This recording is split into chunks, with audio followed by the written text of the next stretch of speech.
Bloomberg Audio Studios. Podcasts, radio, news. Now let's bring in Rohit Chopra to discuss the state of the economy this upcoming year. He's a former Consumer Financial Protection Bureau director and also a former FTC commissioner from 2018 to 2021. We have a lot to discuss here, especially because I wanted to kick some things off with the ACA subsidies expiration that we've been talking a lot about right now, Rohit. What exactly are these enhanced ACA subsidies and what changes if they do, in fact, expire? Yeah, so the law, until really today, gave people a little bit of a break on their health insurance premiums, but that's going to go away. And what we expect is that about 5 million people are going to go completely uninsured, and many more will likely move to plans with much higher deductibles and copays. I think the way this ends up playing out, it's not that people are suddenly going to get healthier, but we will see the costs for healthcare land in different ways. For example, I think we're going to expect much higher credit card debt for people who are having to put that healthcare expense on a credit card, or even using things like buy now, pay later in a healthcare setting. All of that, I think, is going to be a bit of a drag on consumer spending going forward. Yeah, it definitely sounds like a lot to grapple with if this ends up being the case. But Rohit, who gets hit the hardest here? Would it be low-income families, middle-class workers, maybe older Americans? Well, we're seeing actually a lot of people from all different demographics are going to get hit, because it's not just people who purchase insurance through those exchanges. Employers and small businesses, they are seeing their premiums go up and up, some people dealing with over 30% increases. That could lead a lot of employers to slow some of their wage growth. It could also mean that people are going to deal with less high quality health insurance. The statistics suggest that the biggest hits are going to be in southern states. Texas and Florida will see some big increases in the number of uninsured. So that's going to have to play through their own economy, and to the extent that hospitals and others are no longer going to be able to make ends meet, especially in rural areas, I really worry about those patients and where they're going to go. Absolutely. And ultimately, it's going to affect everybody in one way or another, right, Rohit? I want to ask you about the Consumer Financial Protection Bureau, because it's really on its last legs at the moment. A federal district judge did rule that the Trump administration must continue to invest in funding it. But what happens to consumers if there's no consumer watchdog? Can the administration get around this ruling somehow? Well, here's what's so funny. As a candidate, Donald Trump was arguing and offering a proposal on how to cut credit card interest rates. But then as president, we have seen him essentially cut off and defund all the law enforcement protecting consumers and those who look after Wall Street and Silicon Valley.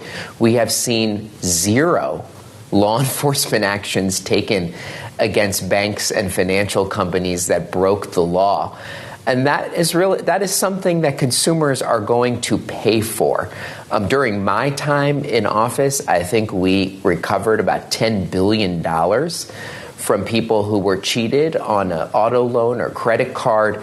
So I think people are going to pay the price for this, but it's clear that the Trump administration is looking to shut all of this consumer protection down, but the courts have stopped them so far. And the Fed is now profitable, so it could potentially power the CFPB, which was, a point of contention for some time.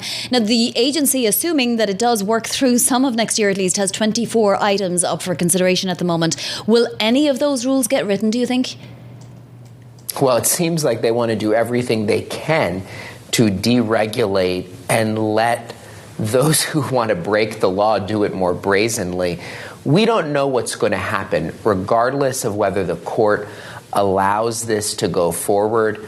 This entire year, we are seeing increases in crimes against consumers, and there's not much being done about it. Now, there's an exception to this. The state attorneys general of the states in the U.S. have some law enforcement power. We have seen some of them step up, take action, filing lawsuits against banks like Capital One and tech companies. But of course, that's never going to be a full replacement for a true federal law enforcement agency charged with. And I should just mention, you actually work for the state's attorneys general, right? You're leading their consumer protection and affordability working groups. We just want to put that in there. I help them think through how are they going to step up to be able to prosecute some of these crimes that are happening, especially ones that are making life more expensive for people. What does today's data tell you about the financial resilience of the American consumer? Well, we got some new data yesterday that said that last year consumers were paying about $160 billion in interest on their credit cards, and the number of people who were paying the minimum balance was ticking up.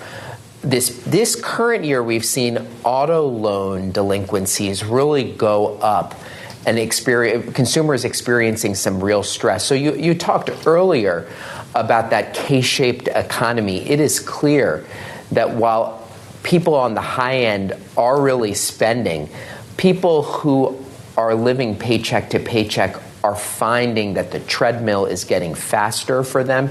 I think this is something really to closely watch in 2026 about whether they are going to struggle even further and how that might affect the macroeconomy. We're not quite seeing it in the labour market data yet, though, Rohit, are we? Are you anticipating that the jobs report that we get next Friday, for example, will start to show a weakening labour market more? Or will it take some months into 2026 before things like student loan delinquencies and so on get even worse and before we see the impact on young labour in particular?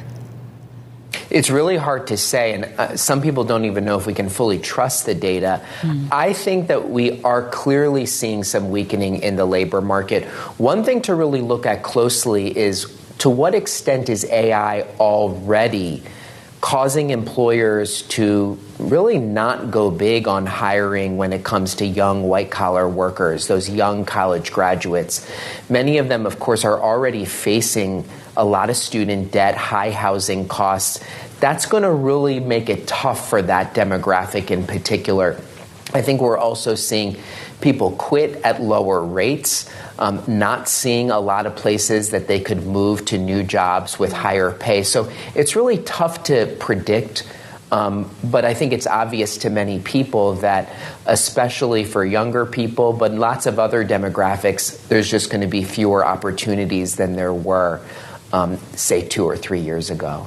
Rohit, thank you so much for joining us today, and Happy New Year to you. Looking forward to chatting with you again in 2026. Rohit Chopra, of course, the former CFPB director, former FTC commissioner, and of course currently works for an association of the state attorneys general on their consumer protection and affordability working group.